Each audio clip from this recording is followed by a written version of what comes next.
항암 치료는 사기다라는 말에 얼마나 동의하시나요? 내가 정말 암에 걸렸을 때 우리는 어떤 선택을 하게 될까요? 항암 치료를 하든 하지 않든 양심이사, 좋은 의사를 만날 수만 있다면 그 결정이 더 쉬워질 것임은 분명합니다. 한 달만 살 것이라던 환자가 10년 이상 건강하게 잘 살고 일주일을 버틸까 걱정했던 환자가 몇 달씩 행복하게 살며 생을 마감하는 모습을 드물지 않게 봤습니다. 그들은 어떻게 암을 극복할 수 있었을까요? 이들은 대부분 일상에서 행복을 느끼기 위해 삶을 차근차근 치유해 나간 분들입니다. 오늘은 누구든 미리 들어두면 도움이 될 만한 영상입니다. 암 치료의 원칙, 암을 잊고 사는 방법, 암에 걸린 가족을 돌보는 방법, 수술로 생기는 문제를 해결하는 방법 등을 알려드리겠습니다. 더불어 좋은 의사, 양심적인 의사를 찾는 방법도 함께 들으시면 좋겠습니다. 암을 진단받고 눈앞이 깜깜한 분들, 암을 한번 극복했지만 재발에 절망스러운 분들, 그런 환자를 괴롭게 지켜보는 가족들에게 이 영상을 바칩니다. 똑같이 암에 걸려도 누구는 살고 누구는 죽는 이유. 안녕하세요. 이병욱입니다. 저는 외과 의사로서 15년, 보안통합의학 의사로서 22년, 총 37년을 암과 대면해온 의사입니다. 저는 환자를 내 가족처럼 여기고 정성으로 치료했습니다. 그렇지만 암은 너무 강력했습니다. 암을 깨끗이 제거해도 환자에 따라 재발하기도 하고 결국 극복하지 못하고 돌아가시기도 했지요. 그때부터 같은 암 환자여도 누구는 살고 누구는 죽는 이유를 고민하기 시작했습니다. 그리고 해답을 찾았습니다. 수술과 항암만으로는 안 됩니다. 암을 극복하는 힘을 길러야 합니다. 그 힘은 바로 마음에서 나옵니다. 암을 제거해서 당장 암이 눈에 보이지 않는다고 해도 마음에 남아있으면 모든 치료는 물거품이 됩니다. 결코 수술, 항암 치료, 방사선 치료만으로 낫지 않습니다. 의학적인 처치로 암이 발생한 부위만 치료한다고 해서 암이 낫는 건 절대 아닙니다. 저는 암은 생활에서 비롯한 병이라는 확신을 얻었습니다. 암을 유발한 잘못된 습관과 생각을 고친다면 암을 반드시 극복할 수 있습니다. 암을 바라보는 관점을 바꾸면 마음의 힘도 잘 기를 수 있습니다.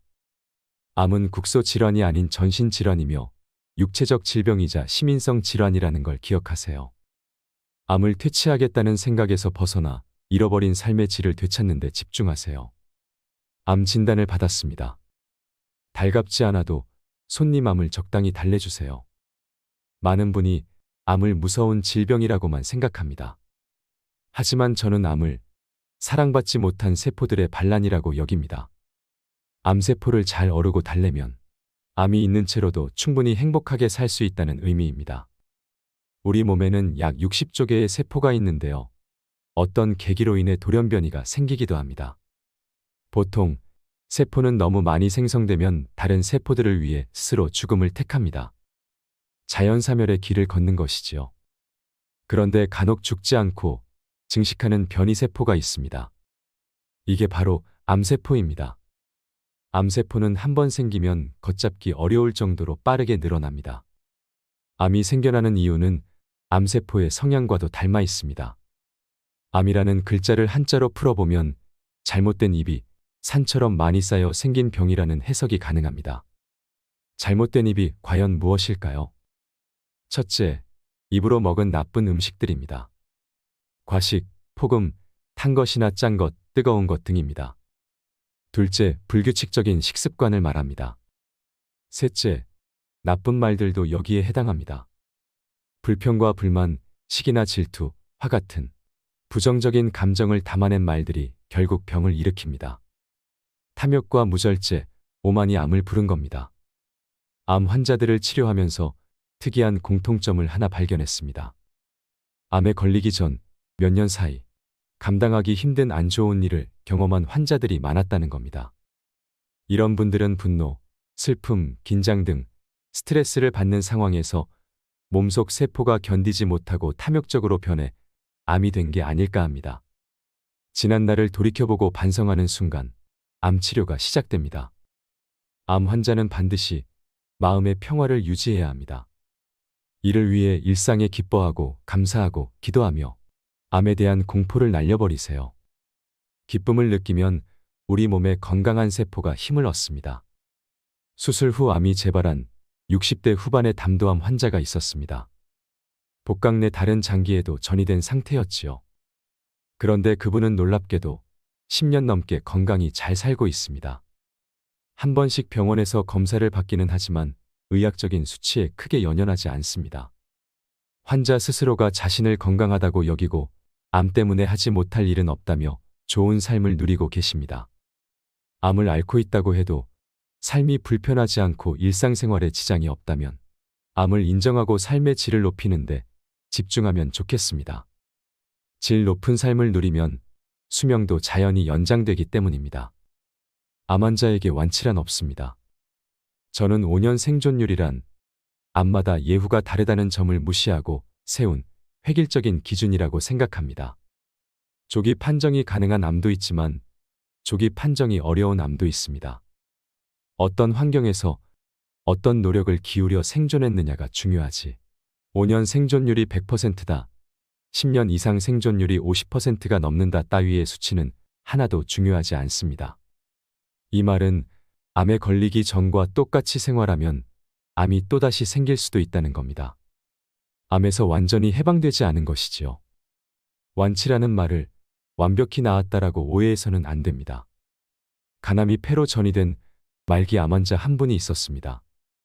병원에서 한 달 안에 간을 이식받지 못하면 죽는다는 일종의 사형 선고를 받았던 분입니다.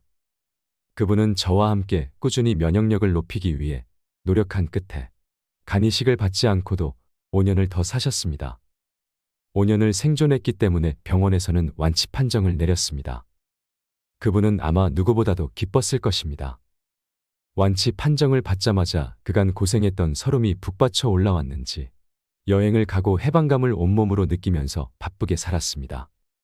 그리고 허망하게도 완치 판정을 받은 지 6개월 만에 돌아가셨다는 소식을 들었습니다. 암은 완치 판정을 받고 난 후 관리가 굉장히 중요한 병입니다. 한번 암이 생긴 몸은 암과 친해진 상태여서 또 다른 암을 부를 수 있습니다. 해방감을 느끼지 마세요. 평생 암과 동거한다고 생각하고 막루에 파수꾼을 세워놓으세요. 그래야 오래오래 건강하게 삽니다. 스스로 존귀해질 때 암 재발에서 멀어집니다. 죽을 때까지 항암제를 쓰겠다고 결정한다면 이는 잘못된 선택일 수 있습니다. 삶의 질이 높아야 여생을 더욱 행복하게 보내고 긍정적인 치료를 해나갈 수 있습니다. 언젠가는 나을 것이라는 생각으로 지금의 고통을 그저 감수만 하는 상황이라면 좋은 치료가 아닙니다. 투병 과정이 행복해야 한다는 것도 치료 방향을 결정할 때 중요하게 고려해야 할 부분입니다. 하루하루의 행복한 선택이 결국 암의 극복, 재발 방지라는 행복한 삶으로 인도할 것입니다. 우리 병원에서 암 치료를 할 때는 행복한 암 치료라고 이야기합니다. 지금 힘들고 고통스럽고 어렵고 지긋지긋하고 이러다 죽겠구나라고 생각하게 만드는 치료는 잘못된 선택입니다. 고통을 무작정 참는 선택을 한 후에 암을 극복하는 환자를 많이 보지 못했습니다. 죽음 앞에서 하지 못할 게 뭐가 있을까요? 마음만 굳게 먹으면 못할 건 아무것도 없습니다. 내가 불행한 사람이라고 생각하며 살아왔다면 지금부터는 나는 행복한 사람이다. 나는 복을 받은 사람이다. 존귀한 사람이다라는 생각을 가지세요. 마음의 습관을 변화시킬 때 암 재발에서도 멀어질 수 있습니다. 암의 종류보다 중요한 환자의 마음가짐. 암은 진행이 빠른 암과 느린 암이 있습니다. 복막 쪽에 있는 암들은 전반적으로 진행이 빠릅니다. 담도암, 십이지장암, 췌장암 등은 몇 개월에서 1년, 길어도 2년을 채 못 넘길 정도로 진행이 빠른 편입니다. 반면 갑상선암, 유방암, 전립선암은 세포의 성격상 천천히 진행됩니다. 보통 5년에서 10년의 생존율을 보이는데 관리만 잘하면 10년 이상도 살 수 있습니다. 진행 속도가 빠르지도 느리지도 않고 중간쯤인 암은 신장암, 뇌암 등입니다. 그런데 사실 암의 종류는 치료받는 마음가짐에서 크게 중요한 부분이 아닙니다.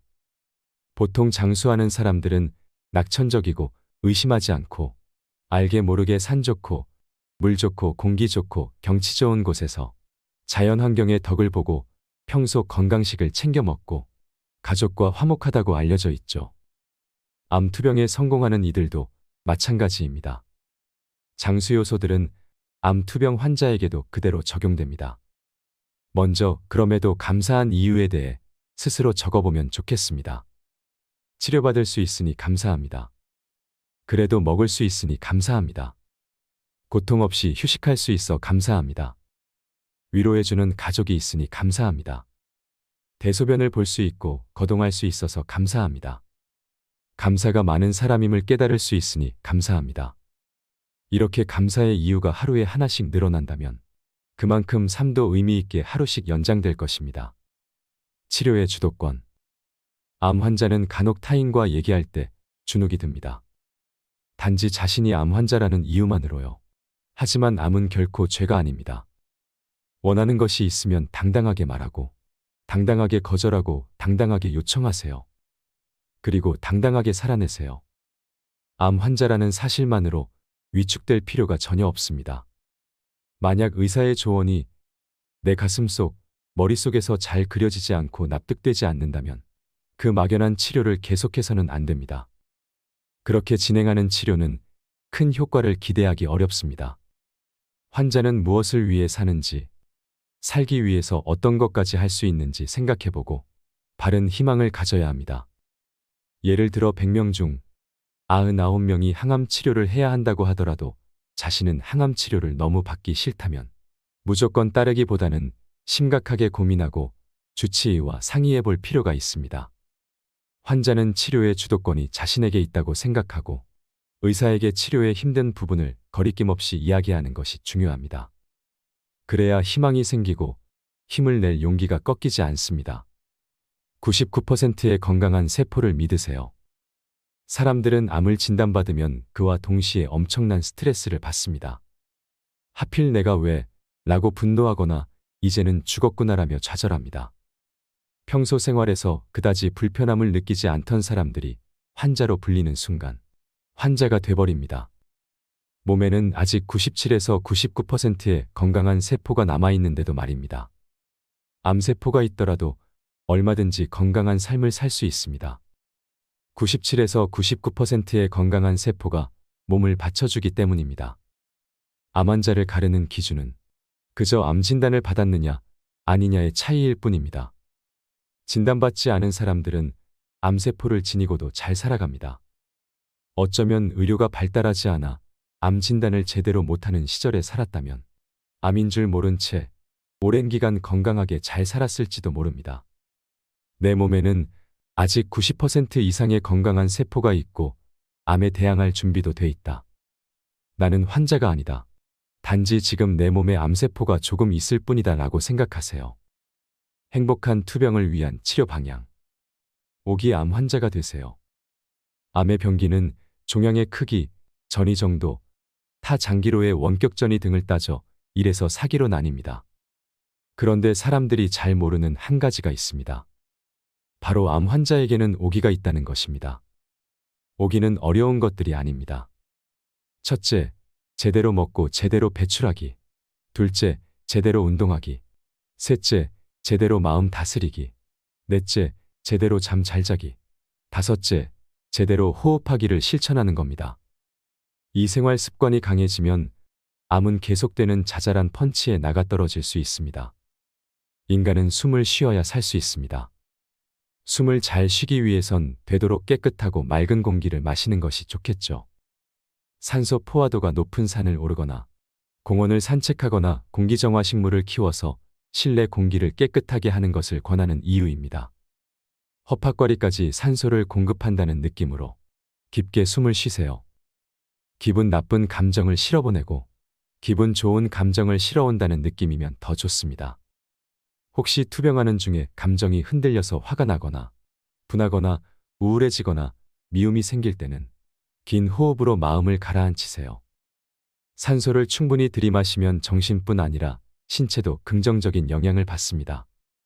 산소가 충분하지 않을 때 혈액은 알칼리성으로 변하면서 혈관을 수축시켜 두통을 비롯한 여러 문제를 유발합니다.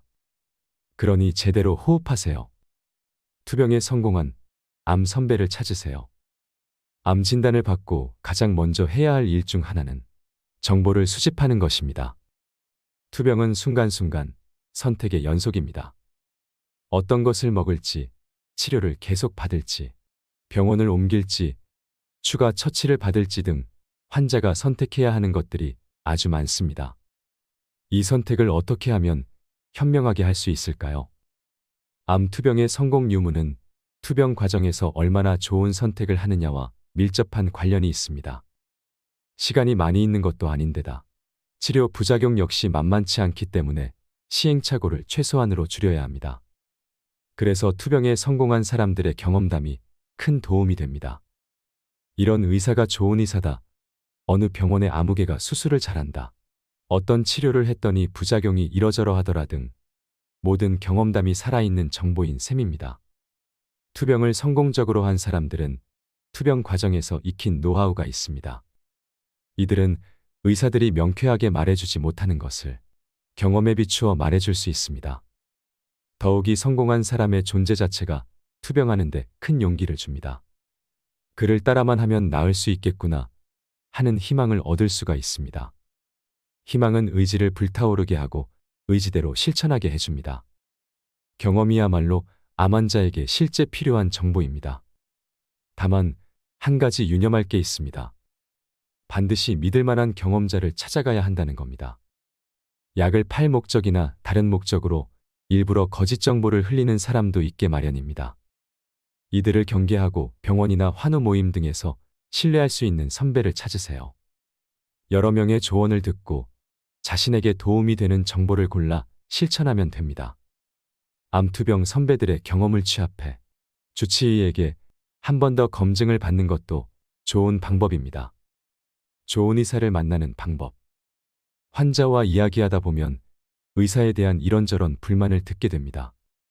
덕분에 저는 의도치 않게 어떤 병원의 아무개 의사는 이렇게 하고 또 어떤 병원의 아무개 의사는 저렇게 한다는 등 다른 병원의 의사 평가까지 두루 꿰게 되었습니다.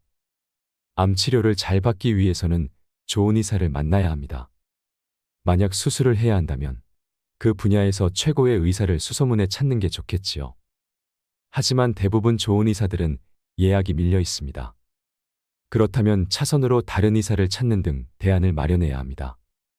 수술을 잘못할 경우 후유증이나 부작용을 심하게 겪고 심지어 재수술해야 하는 경우도 생깁니다. 약물 치료를 한다고 해도 마찬가지로 그 분야에서 최고인 의사를 찾아가야 합니다.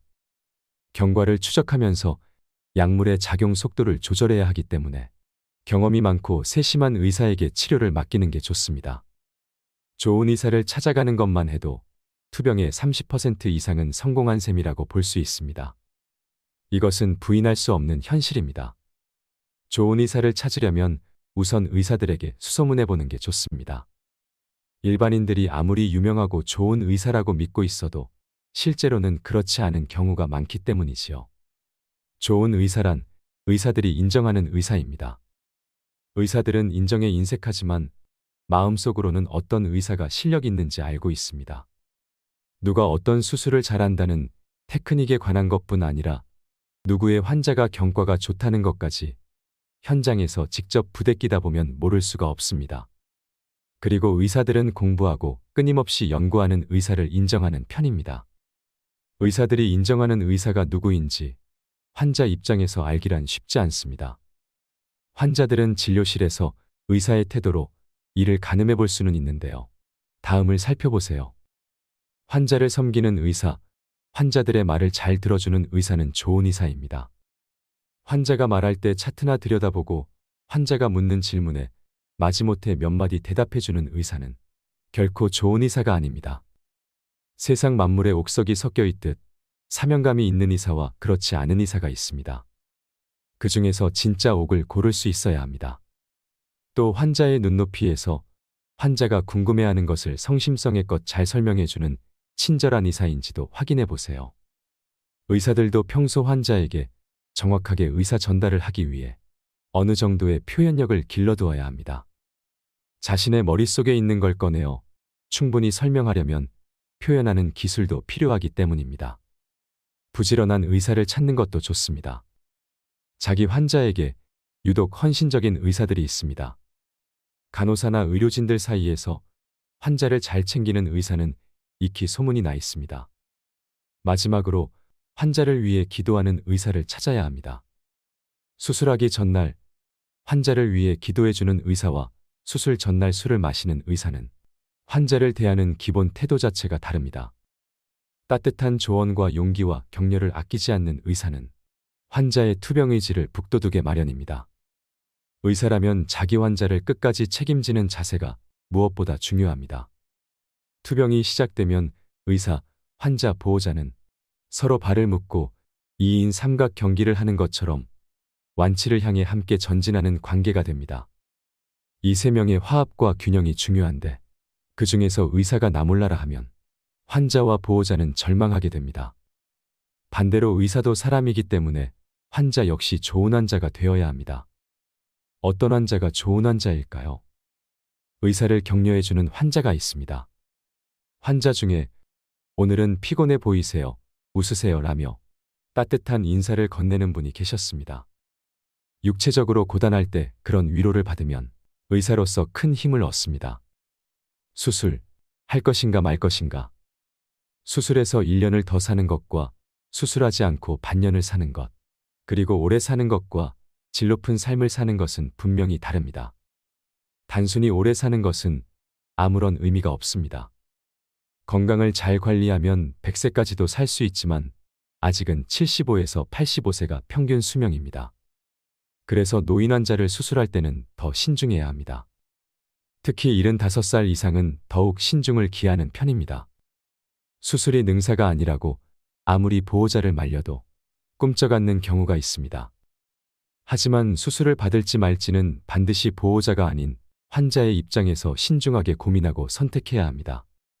수술하면 2년을 살고 수술하지 않으면 1년을 산다고 가정했을 때 고려해야 할 건 수술 후 삶의 질입니다.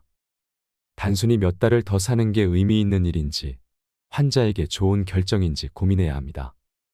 수술 후에 더 힘들거나 아파할 것 같으면 안 하는 편이 낫습니다. 앞에 보호자들처럼 수술을 결정할 때의 판단 기준이 결코 보호자들의 여한이 되어서도 안 됩니다. 수술은 인체의 균형을 인위적으로 완전히 깨어버리는 의료행위이므로 그로 인한 실보다 득이 클 때 시행합니다. 수술은 생각처럼 간단하지 않습니다. 마법도 아닙니다. 건강한 상태의 일반인에게도 힘든 일입니다. 체력적으로나 정신적으로 힘든 암 환자에게는 수술 후유증을 감내하는 게 쉬운 일이 아니라는 것을 알아야 합니다. 항암 치료를 관리하세요. 현재 우리가 적용하고 있는 암 치료는 미국의 임상 자료에 기초한 일종의 가이드라인을 따르는 치료입니다. 언뜻 보면 아주 과학적으로 치료가 진행되는 것 같습니다. 그런데 간과하는 부분도 있습니다. 첫째, 동양인과 서양인은 다르다는 것입니다. 같은 나이 집단의 같은 단계 암이라 하더라도 환자마다 약을 받아들이는 정도가 다른데 하물며 동양인과 서양인의 차이는 어떻겠습니까? 처음에 약을 쓰는 강도는 중요합니다. 환자의 특성을 고려하지 않고 처음부터 약을 너무 세게 쓰면 그 다음에는 더 세게 써야 하기 때문입니다. 또한 쓰던 약이 더 이상 듣지 않게 될 때 다른 항암제로 갈아타는 방식으로 처방하기 때문에 최초의 처방이 중요합니다. 항암 치료가 무시무시하다고 표현하는 까닭은 약물 투여의 강도가 점점 세지고 이 과정이 반복되기 때문입니다. 둘째, 검사 결과가 너무 늦게 적용된다는 것입니다. 아침 일찍 피를 뽑아 검사하면 오전에 결과가 나옵니다. 담당 의사가 그 결과를 보고 빨리 판단을 내리면 충분히 당일 치료에 반영할 수 있습니다. 그러나 검사 결과를 반영하지 않은 채 그날치의 치료가 끝날 수 있습니다. 검사 결과는 그 뒷날 반영되는 셈이지요. 그런데 뒷날은 이미 전날의 치료로 검사 수치가 또 다르게 나옵니다. 하루 차이가 뭐 그리 클까? 라고 생각하면 오산입니다. 워낙 부작용이 큰 약들을 사용하기 때문에 어떤 약은 한 달에 2번, 일주일에 1번, 사흘에 1번 이런 식으로 일정이 짜입니다. 따라서 그날의 검사 결과가 그날 바로 반영돼야 합니다. 특히나 혈액암 환자나 어린아이처럼 약을 쓰기가 조심스러운 경우에는 더더욱 제때 반영돼야 합니다. 그렇기 때문에 암 치료를 받을 때는 믿을 만한 병원인지 아닌지 잘 조사해 보는 것도 매우 중요합니다. 검사 결과가 그때그때 반영되지 못하고 있을 땐 보호자가 적극적으로 알아보고 상황을 개선하려는 노력도 필요하다는 걸 잊지 마세요. 항암 치료 중 주의해야 할 것들. 항암 치료는 받으면 정말 힘이 듭니다. 환자의 체력과 기력이 따라주는지, 면역력이 유지되는지를 면밀하게 살피는 것이 중요합니다. 즉, 삶의 질과 수명 연장을 저해하지 않는지 잘 살펴야 한다는 말입니다. 저는 암 환자들이 항암 치료로 너무 힘들어 탈진하거나 심지어 치료 중에 돌아가시는 경우도 많이 보았습니다. 안타까운 일이 아닐 수 없습니다. 완치됐다는 진단을 듣고 싶은 것이 모든 암 환자의 바람입니다.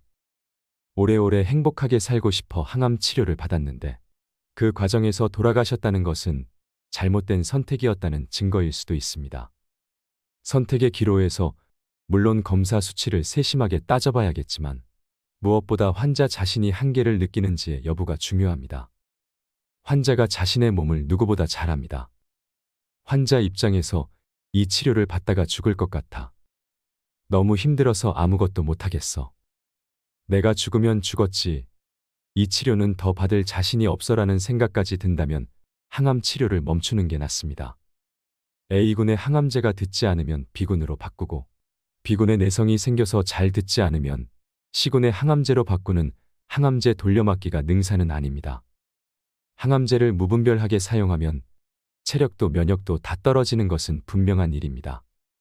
항암 치료는 건강한 세포에도 타격을 주기 때문입니다. 원인 모를 기적은 당신에게도 일어납니다. 제 환자 중에 의학저널에 보고해야 할 정도로 아주 특이한 경우가 있었습니다. 이 환자가 저를 처음 찾아온 것은 2005년 3월로 2004년 11월에 이미 암 수술을 받은 뒤였습니다. 그 후로도 6차례 항암 치료를 받았지만 간에 2군데 전이가 된 상태였습니다. 간에서 제법 큰 암세포가 발견됐는데 어디서부터 그 암이 시작됐는지 의사들이 아무리 검사를 해봐도 밝혀내지 못하고 있는 상황이었습니다. 이런 경우는 매우 희귀한 사례입니다. 의사들 입장에서는 막막한 상황이기도 합니다. 어떤 병이든 어디서 진행됐는지를 모르면 치료가 어려워집니다. 그 환자는 치료 방향을 잡지 못한 채로 의사들이 항암제란 항암제는 다 쓰면서 그의 상태를 지켜보는 중이었습니다. 쓸 수 있는 약은 다 쓰는 방법을 택한 것입니다. 저를 찾아왔을 땐 쇠약해질 대로 쇠약해진 상태인데다 약의 부작용으로 손발이 저리는 증세도 겪고 있었습니다. 3개월 살 거라고 하더군요.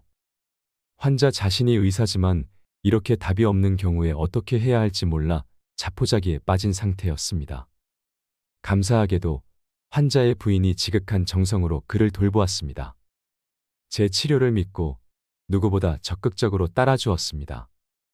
제대로 걷지도 못하는 남편을 부축해 다니면서 몸에 좋다는 음식은 다 해서 먹였습니다. 치료를 시작하고 2달 만에 면역 수치가 오르기 시작했습니다. 3개월을 살 것이라는 말을 들었던 환자는 치료한 지 3개월째 접어들자 일상생활을 하는데 무리가 없을 정도로 몸이 좋아졌습니다. 치료받던 병원에 가니 의사들도 어떻게 이런 결과가 나왔느냐며 깜짝 놀랐습니다. 그는 3달 만에 현업에 복귀할 수 있었습니다. 지금은 봉사도 하며 건강하게 지내고 있습니다. 암이 어디서 시작됐는지 밝혀내지 못하듯 어떤 계기로 암세포가 그 힘을 잃었는지 밝혀내지 못하는 일들이 실제로 일어납니다. 세상에는 이유를 알 수 없는 좋은 결과도 분명 생깁니다. 암은 사연으로 작동하는 병입니다. 저는 오래전부터 암은 스트레스에 의한 시민성 질환입니다. 암은 마음의 병입니다. 암을 치료하면서 심신의학적 측면을 간과해서는 안 됩니다라고 한결같이 이야기해 왔습니다. 마음의 분노가 치밀었을 때 그 감정이 해결되지 않고 남아있다면 계속해서 그 분노의 지배를 받습니다. 그러면 계속해서 기분이 나쁘고 기분이 나쁘면 다른 생각을 하지 못하고 다른 생각을 하지 못하면 전신의 대사가 어그러집니다. 그러면 내분비계통 호르몬의 불균형이 초래되고 음식을 먹어도 소화효소가 제대로 분비되지 않아 소화가 잘 되지 않고 그러다 보니 에너지 흐름이 원활하지 않습니다. 또한 밀양원소의 부족은 기초대사의 균형을 깨뜨립니다. 이는 면역 저하를 불러오고 결국 암이 생기기 쉬운 몸 상태를 만듭니다. 모든 것에 연결고리가 있는 겁니다. 결국은 마음의 평화를 유지해야 암이 우리의 몸을 지배하지 못하게 되는 겁니다. 마음속 사연을 지우세요. 건강한 마음과 정신이 나를 살린다. 둑이 무너지듯 목 놓아 울고 용서하세요. 모든 질병이 그렇듯 암을 극복하기 위해서는 긍정적인 마음을 가져야 합니다. 그러면 어떤 상황에서건 마냥 웃기만 해야 할까요? 아닙니다. 울어야 살 때도 있습니다. 눈물은 정화의 힘을 가지고 있습니다. 마음을 정화시키려면 암 환자도 울어야 합니다. 사람은 눈 점막이 건조해지는 걸 막기 위해 눈물을 흘립니다. 또 스트레스에 대한 방어 기제로 눈물을 흘리기도 하지요. 눈물에는 면역 항체가 들어 있습니다. 이런 눈물을 뚝뚝 흘리면 치유의 힘을 느낄 수가 있습니다. 누구나 한 번쯤 눈물을 실컷 흘리고 난 후 마음속 응어리가 풀리는 경험을 해본 적이 있을 겁니다. 울려면 이렇게 실컷 울어야 합니다. 눈물은 겉으로는 같아 보이지만 사실은 다 다릅니다. 감정 때문에 흘리는 눈물은 성분이 더 진합니다. 흔히 말하는 피눈물은 스트레스 호르몬인 카테코라민 수치가 다른 눈물과 비교할 수 없이 높습니다. 참을 수 없는 분노, 견딜 수 없는 슬픔 등 상처를 받은 만큼 스트레스 호르몬이 분비되는 것입니다. 스트레스를 받아 생긴 카테코라민을 눈물에 실어 밖으로 내보내면 스트레스가 몸에 쌓이지 않습니다. 마음이 느끼는 대로 울면 고혈압, 심혈관 질환이 개선되고 암 치료에도 도움이 되는 이유입니다. 눈물나게 웃어본 적 언제인가요? 어떤 감정이든 무조건 참기만 하는 것은 좋지 않습니다. 다행히도 웃음은 사람들이 잘 참지 않지요. 참으려 할수록 더 크게 터져 나오는 게 바로 웃음입니다. 암에 걸리면 더 잘 웃어야 합니다. 웃음 자체가 면역 증강제이기 때문입니다. 많이 웃다 보면 혈액순환이 잘 되고 호흡량이 많아지면서 맥박수도 증가하기 때문에 자연스럽게 면역력이 올라갑니다. 웃음은 천연 우울증 치료제이기도 합니다. 웃으면 뇌의 한 부분이 활성화되는데 이 부위는 우울증 치료제를 먹었을 때 활성화되는 곳이기도 합니다. 미국에서 40년 동안 웃음만 연구한 스탠퍼드 대학교의 윌리엄 플라이 박사는 심장병 예방에 웃음이 효과가 있다는 연구 결과를 발표했습니다. 잘 웃으면 8년을 더 살 수 있고 늘 감사하고 칭찬하고 긍정적으로 살면 6년을 회춘한다라고 말했습니다. 여자가 남자보다 오래 사는 이유는 자주 웃기 때문이라고도 주장했습니다. 웃음 치료가 암 치료에 도움이 된다는 자료와 함께 암과 관련된 고통을 줄인다는 논문도 많이 나와 있습니다. 스트레스 관리 10계명. 첫째, 상상으로 미리 걱정하지 말라. 둘째, 사람들과 어울려 대화하라. 셋째, 다른 일로 관심을 돌려라. 넷째, 라이프 스타일을 바꿔보라. 다섯째, 적당히 운동하라. 여섯째, 우선순위를 정해보라. 일곱째, 묵상하라. 여덟째, 봉사자가 되라. 아홉째, 말을 줄이고 기도로 풀라. 열째, 자신만의 스트레스 대처법을 개발하라. 상상만으로 미리 걱정하지 말라는 것만 제대로 지켜도 가슴을 짓누르는 죽음의 공포에서 어느 정도 벗어날 수 있습니다. 말기가 되면 많이 아프다는데 나는 오래 살 수 있을까 하는 걱정은 쓸데없는 불안을 불러옵니다. 걱정하는 일은 일어날 수도 있고 일어나지 않을 수도 있습니다. 아프지 않을 수도 있고 건강을 되찾을 수도 있습니다. 둘째 계명에는 주의점이 있습니다.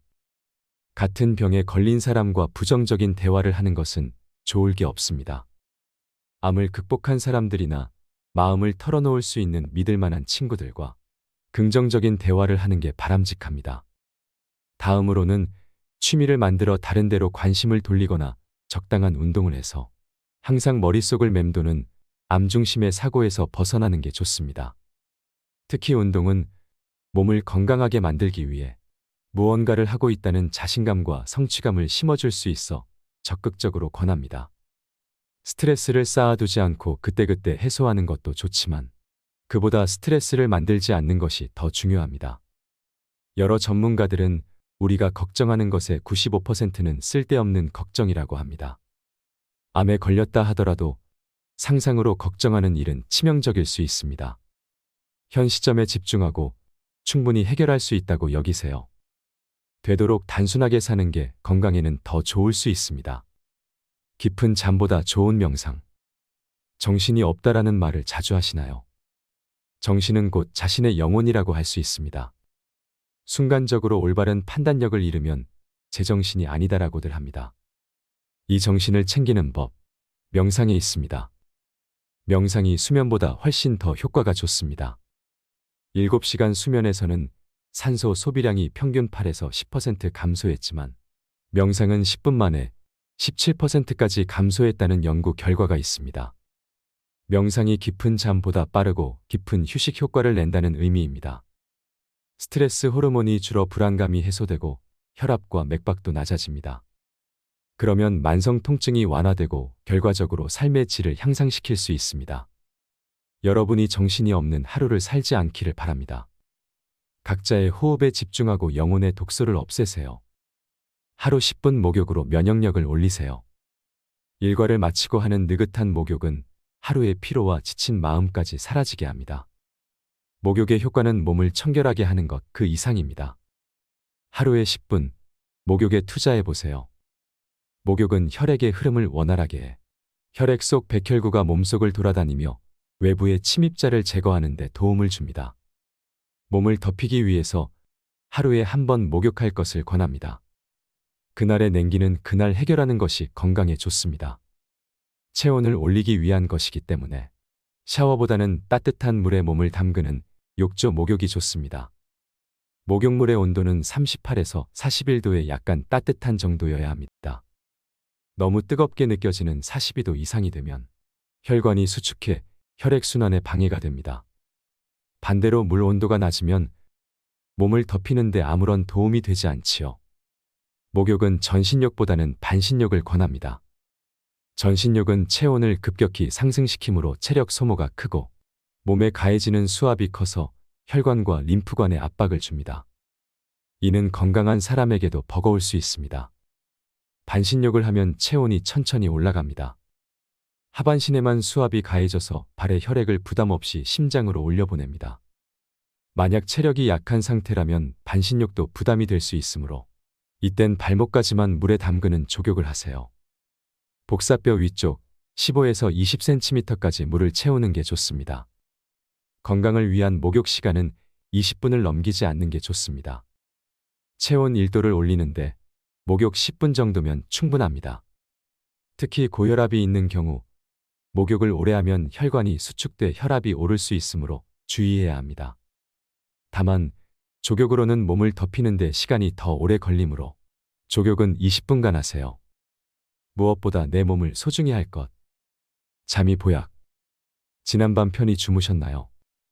잠은 최고의 선물입니다. 암 환자에게는 더 그렇습니다.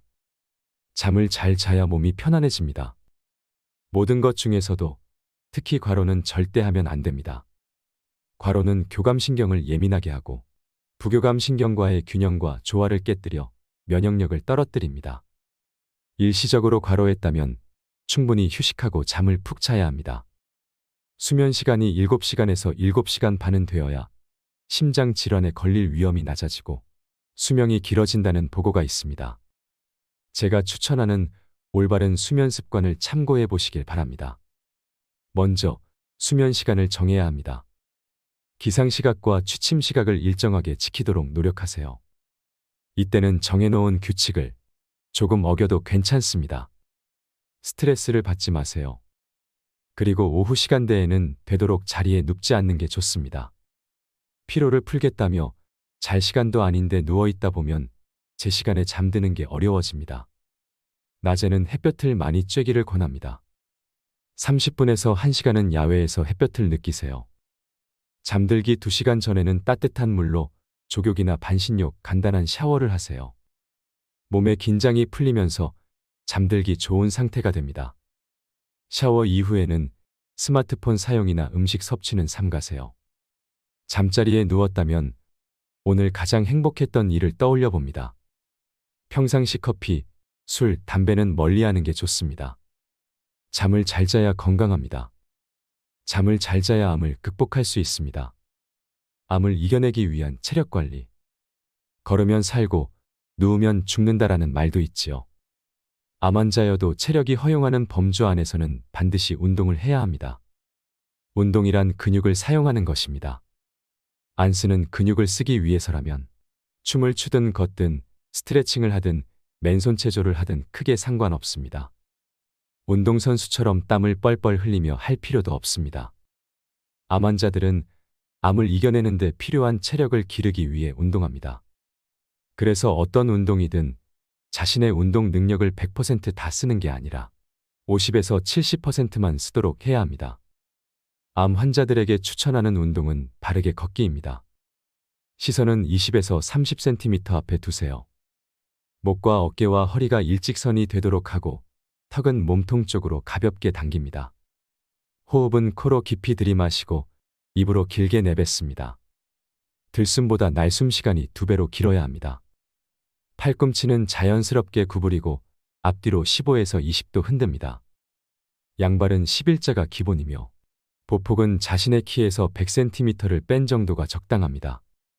이런 자세로 한 번에 20에서 30분씩 걸으세요. 체력에 따라서는 최대 50분까지가 좋습니다. 주 3에서 4회는 꼭 걷는 게 좋습니다. 등산, 수중 걷기, 산책, 실내 자전거도 좋습니다. 건강식품보다 가족과 즐거운 식사를. 음식은 육체의 힘을 길러주는 아주 중요한 요소입니다. 음식 준비에 들어간 정성은 우리 마음을 어루만집니다. 암 환자가 식사를 잘 챙겨 먹어야 하는 이유입니다. 먼저 과일과 채소를 드세요. 하루에 3가지 이상의 과일과 채소를 섭취하면 좋습니다. 모두 다른 색깔로 구성하길 권합니다. 빨간색, 주황색, 초록색, 보라색, 흰색 등을 골고루 먹으면 각 색소에 든 항산화 성분을 모두 섭취할 수 있습니다. 고기는 흰색 고기를 드세요. 소고기나 돼지고기보다는 닭고기나 생선으로 단백질을 섭취하는 게 좋습니다. 미국 국립암연구소, 세계암연구재단 등은 육질이 흰 고기가 붉은 고기보다 불포화 지방산이 풍부하고 몸의 산화와 관련된 철분이 적어 암 예방에 도움이 된다고 추천합니다. 가공식과 자극적인 음식을 피하고 되도록 자연식품을 먹는 것도 중요합니다. 믿을 만한 재료로 직접 요리해 먹는 것이 몸에는 가장 좋습니다. 물은 충분히 섭취하세요. 소변색이 맑아질 때까지 마시면 됩니다. 신진대사가 원활해지고 고혈압, 변비, 비만, 천식 등이 완화됩니다. 이런 음식이 좋다는 건 잘 알지만 가족과 외식도 하고 싶고 오랜만에 라면이 당기는 날도 있을 겁니다. 그럴 땐 너무 고민하지 마세요. 암 환자도 가끔은 좋은 음식 말고 좋아하는 음식을 먹어야 올바른 식습관을 오래 유지할 수 있습니다. 암 치료에 좋다고 알려진 건강식품들은 어떨까요? 암에 걸리면 환자도 보호자도 귀가 얇아집니다. 이 음식이 암 치료를 돕는다더라라는 말을 듣곤 하는데 귀가 얇은 상태이니 유혹에 넘어가기 쉽습니다. 암에 좋다는 음식은 대부분 비쌉니다. 그런데 과연 그만큼의 값어치를 할까요? 민들레즙이 항암에 좋은지 제게 물어본 환자가 있었습니다. 민들레처럼 흰즙이 나는 식품에는 사포닌이 많이 들어 있습니다. 사포닌은 콩과 더덕, 도라지, 인삼 등에도 많이 함유되어 있는데요. 식품별로 사포닌 종류가 워낙 많아서 정확히 어떤 작용을 하는지는 꼼꼼히 따져봐야 합니다. 사포닌은 세포 돌연변이를 막고 비만을 예방한다고 알려져 있습니다. 하지만 절대 약이 될 순 없습니다. 약효를 누리기 위해서는 한 번에 많은 용량을 먹어야 합니다. 민들레즙이나 인삼을 과용하면 오히려 간에 무리가 가고 소화 장애가 유발됩니다. 암 환자는 특히 조심해야 합니다. 특정 식품이 좋다는 말은 그렇구나 하고 잊어버리세요. 좋다는 것보다는 믿을 만한 것, 비싼 것보다는 꾸준히 오랫동안 먹을 수 있는 것을 골라 먹으세요. 매일 먹어도 좋은 암 환자를 위한 보양식품들에는 마늘과 사과, 녹차와 양파, 생강, 현미, 해조류나 피망, 양배추와 콩, 토마토가 좋습니다. 버섯을 먹어야 한다면 비싼 차가버섯 대신 싱싱한 송이버섯, 느타리버섯, 표고버섯을 골고루 자주 먹는 편이 더 좋습니다. 삶의 질을 지켜주세요. 당신 곁에 있는 이 세상 최고의 약. 세상에서 가장 힘든 사람이 환자라면 세상에서 두 번째로 힘든 사람은 보호자입니다. 모두 위로가 필요한 사람들이기 때문에 서로가 서로를 위로하면서 함께 투병해 나가야 합니다. 저는 때때로 환자의 집을 방문해 투병 환경을 확인하는데요. 가족 구성원 사이에 냉기가 도는 집의 문을 닫고 나올 때면 제 가슴에서 통증이 느껴집니다. 이런 환경에서는 환자가 회복하는 게 쉽지 않습니다. 가족 사이에 훈풍이 도는 집을 만들어야 합니다. 가족 관계는 어떻게 회복할 수 있을까요? 먼저 대화 방식부터 바꿔야 합니다. 환자 입장에서는 모든 게 억울하고 슬프고 우울합니다. 마음이 그러니 말도 다르게 들립니다. 흔히 환자가 되는 순간 사람이 변한다라고 하는데 사람이 변하는 게 아니라 변한 환경에 맞추어 생각하다 보니 그렇게 되는 것입니다. 이럴 땐 환자와 보호자 모두가 화법을 바꿔야 합니다. 환자는 직접 화법으로, 보호자는 간접 화법으로 말해보세요. 환자는 보호자에게 원하는 게 있으면 있는 그대로 말하는 게 낫습니다. 인삼이 비싼가라고 묻는 대신 인삼이 먹고 싶어라고 하셔야 합니다. 그래야 보호자는 환자가 원하는 것을 수월하게 준비해 줄 수 있습니다. 반대로 보호자는 잘 안 먹으니 몸이 성치 않지라는 말 대신 입에 쓰겠지만 한 술이라도 먹으면 좋겠어라고 애둘러 말하는 게 좋습니다. 30대 중반의 위암 환자가 복막에 다 전이 된 상태에서 저를 찾아온 적이 있습니다. 수술이 어렵다고 해서 남편과 함께 면역치료를 시작했습니다. 남편은 아내를 지극정성으로 챙기고 회사를 휴직하며 병간호를 했습니다. 아내는 남편의 지고지순한 돌봄을 받으며 사랑을 온전히 느꼈습니다. 이 환자는 8개월 뒤 위에 있던 암이 다 사라졌습니다. 가족의 사랑은 암을 잘 이겨내도록 돕고 심지어는 암을 낫게도 해줍니다.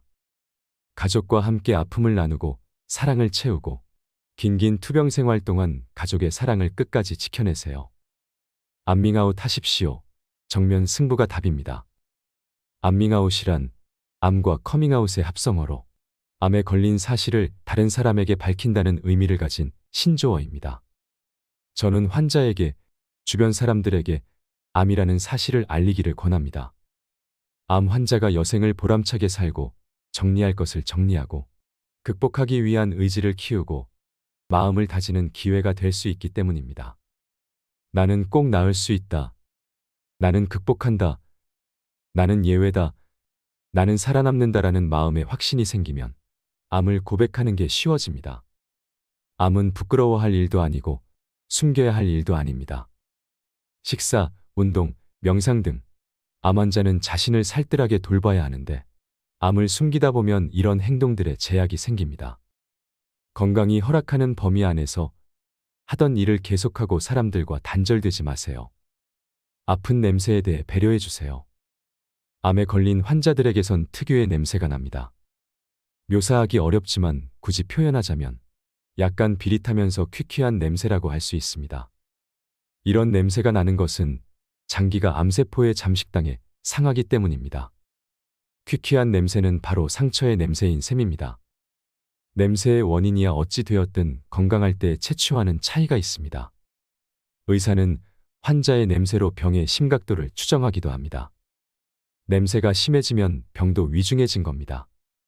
수술을 위해 개복해서 육안으로 확인하기 전에 냄새를 통해 먼저 감을 잡습니다. 식도암이나 구강암, 위암은 냄새가 좀 더 심할 수밖에 없습니다. 문제는 병문안을 왔다가 가는 사람들입니다. 이게 무슨 퀴퀴한 냄새야? 무슨 이상한 냄새가 나는데 이 냄새를 못 맡는단 말이야. 이렇게 수선을 떨면 환자는 서운함을 넘어 공포감과 좌절감을 느낍니다. 내 몸이 암으로 썩어가는구나. 내 몸에서 냄새가 날 정도면 이제 죽을 때가 됐나 보다 하고 생각합니다. 평소에 깔끔하던 사람이라면 좌절감이 더욱 큽니다. 말 한마디로 환자는 천국과 지옥 사이를 넘나듭니다. 조그만 배려가 환자를 안정시킵니다. 마지막을 준비하기. 이별 준비. 환자들이 때가 되어 돌아가실 때의 모습은 각양각색입니다. 가장 축복받은 사람은 지상에서의 마지막을 편안히 보내는 분들입니다. 마지막 순간에 진통제를 쓰지 않아도 고통을 느끼지 않는 분들을 보았습니다. 몇 년 전 난소암으로 난소와 자궁을 적출한 환자가 찾아왔습니다. 수술 후 1년 즈음 지났을 때 암이 재발한 상태였습니다. 난소 주위는 물론 골반뼈와 간과 폐에도 암세포가 전이돼 있었습니다. 암센터에서 더 이상 해줄 것이 없다는 통보를 받고 보호자와 함께 대전에 있는 호스피스 병동으로 환자를 옮겼습니다. 온몸이 퉁퉁 부은 데다가 배에는 복수가 차서 배가 만삭 때보다 더 불러 있었습니다. 그런데 호스피스 병동에 간 지 3일 만에 복수가 다 빠지고 진통제를 맞지 않아도 될 정도로 고통이 사그라들었습니다. 제가 그 환자에게 문병 갔을 때 보호자는 기적이 일어났다며 기뻐했습니다. 그를 보며 저는 보호자에게 이번 주와 다음 주를 잘 지켜보세요라고 당부했습니다. 백조의 노래라는 말이 있습니다. 백조가 죽기 직전 부르는 가장 아름다운 노래를 일컫는 말로 예술인들이 마지막으로 기량을 발휘하는 것을 의미합니다. 암 환자의 경우에는 임종 직전 완쾌가 돼가는 듯한 모습을 보이는 걸 말하지요. 환자의 상태가 좋아진 게 백조의 노래인지 진짜로 기적이 일어난 일인지는 2주 안에 판명이 납니다. 마지막 순간에 이르러 모든 것을 비우고 겸허하게 죽음을 기다리는 환자들이 있습니다. 이런 환자들은 놀랄 만큼 평온하고 의식도 또렷합니다. 남아있는 자식 걱정, 살고자 하는 미련까지도 모두 잊어버리면 평화가 찾아오는 모양입니다. 이런 놓아버림 때문에 좋아지는 경우를 종종 보았습니다. 그리고 결국 그 다음 주 환자는 지상에서의 마지막 시간을 눈부시게 보내고 하늘나라로 갔습니다. 보호자는 제게 전화를 걸어 작별 인사를 전해주었습니다. 잠을 자다가 편히 갔습니다. 환자가 고통 없이 편히 가는 것만큼 남아있는 가족에게 큰 축복은 없습니다. 환자가 살아있는 사람들을 축복하고 가기 위해서는 스스로 임종을 준비하는 게 좋습니다.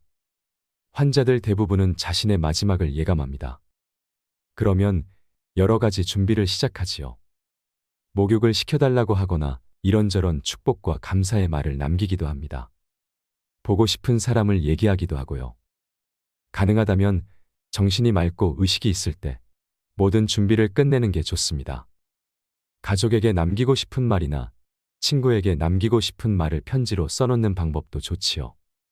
남겨질 가족들에게 사랑을 남기고 가면 가족들은 그 사랑을 영원히 기억할 겁니다. 제가 먼저 가 있을게요. 나중에 꼭 다시 만나요. 그동안 도와줘서 더 오래 살았습니다. 당신과 함께해서 고마워요. 행복했습니다. 남겨질 이들에게 축복이 넘치는 말들을 해주세요. 그러면 그들은 빈자리를 슬퍼하기보다 남기고 간 사랑을 기억하고 앞으로 다시 만날 날을 기약할 겁니다. 보호자들은 임종 준비를 할 수 있도록 충분한 시간을 달라고 의사에게 미리 부탁을 해놓으세요. 환자를 준비 없이 황망하게 보내는 일을 막을 수 있습니다. 보호자들은 최선을 다해 환자를 위로하고 투병을 격려해야 하지만 어느 순간이 지나면 마음으로 서서히 보낼 준비를 해야 합니다. 통곡하거나 까무러치는 행동은 환자에게 도움이 되지 않습니다. 삶에는 인간이 어쩔 수 없는 부분이 있게 마련입니다. 인간이 취할 수 있는 최선의 태도는 운명을 담담하면서도 평온하게 받아들이고 다시 만날 것을 기약하는 일일지도 모릅니다. 죽음은 결코 끝이 아닙니다. 마지막 남은 시간 동안에는 사랑을 나누어야 합니다. 환자나 가족 모두 준비 없는 임종을 맞는 건 곤란합니다. 임종을 잘 맞이할 준비를 해두어야 인격적인 죽음으로 마무리할 수 있습니다. 임종이란 죽음이 오기를 막연히 기다리는 시간이 아닙니다. 할 수만 있다면 품위 있고 아름답게 생을 마감할 준비를 하는 시간입니다. 누구나 생의 마지막을 준비할 수 있어야 하고 특히 병으로 생을 마감할 때는 인격이 손상되지 않고 인간답게 죽는 법에 대해 알아둘 필요가 있습니다. 슬픈 죽음을 맞이하지 않기 위해서 말이지요. 암을 이겨내는 당신에게 보내는 편지가 어떠셨나요? 암에 대한 너무 많은 정보는 암을 대비하게 하는 것이 아니라 오히려 막연한 공포를 키울 수 있습니다. 암이 있어도 행복할 수 있습니다. 행복할 수 있다면 암은 두렵기만 한 존재가 아닐 것입니다. 몸과 정신이 균형 잡혀 있고 조화로울 때 우리 삶은 아름다워집니다. 삶이 아름다우면 우리 몸은 더 건강해집니다. 오늘 하루를 건강하게 잘 보내면 내일 하루도 건강하게 잘 보낼 것입니다. 지금 이 순간이 그 어느 때보다 중요합니다. 이상으로 인생 철학이었습니다. 철학이 있는 당신의 삶을 응원합니다.